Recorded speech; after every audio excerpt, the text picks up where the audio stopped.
ስለዚህ በዚህ የታሪክ እንትን እስቲ መጀመሪያ ከእስራኤል እንጀምርና እስራኤልን ትመለከታላችሁ።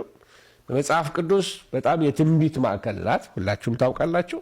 እና የተቋቋመችው ከፈረሰች ከተበተነች ከ2000 ዓመት በኋላ ሮማውያን ካቃጠሏት በኋላ ማርክ አንቶኒ ካቃጠላት በኋላ ይቅርታ ታይተስ ካቃጠላት በኋላ በ1948 እንደ አውሮፓውያን አቆጣጠር እንደገና በዩናይትድ ኔሽን ድጋፍ እንደገና አገር ሆናለች። እንደገና ተሰብስበዋል። የደረቁት አጥንቶች እንደገና ተገጣጥመዋል። እንደገና አገር ሆነዋል። ከአውሮፓ ከተበተኑበት ለ2000 ዓመት ተመልሰዋል። ኢየሩሳሌምን ደግሞ ዋና ከተማ ያደረጋት መቼ ነው? ባልሳሳት 68 አካባቢ ላይ ኃይለኛ ጦርነት ነበረ።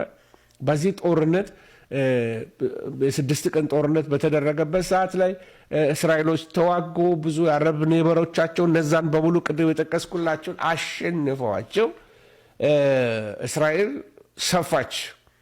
ከቴልአቪቭ ኢየሩሳሌምንም ዋና ከተማዋ አደረገች ማለት ነው። ለዚህ ኢየሩሳሌም የተናገረው ትንቢት አለ። በዘካርያስ 12:2-3 ላይ ኢየሩሳሌምን እንደ ከባድ ድንጋይ አደርጋታለሁ በአሕዛብ ላይ ይላል። በጣም በቃ ሊሸከሟት የማይችሉ አገር ትሆንባቸዋለች፣ ኃይለኛ ትሆንባቸዋለች። አሁንም የምትመለከቱት ይህንን ነው። በዛ አንድ ቤተ መቅደስ አለ።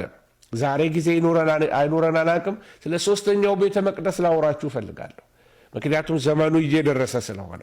በዚህ ቤተ መቅደስ በኢየሩሳሌም ሶስተኛው ቤተ መቅደስ ይታነጻል። ይሄ ቤተ መቅደስ ሲታነጽ ነው ጸረ ክርስቶስ መጥቶ የሚያረክሰው።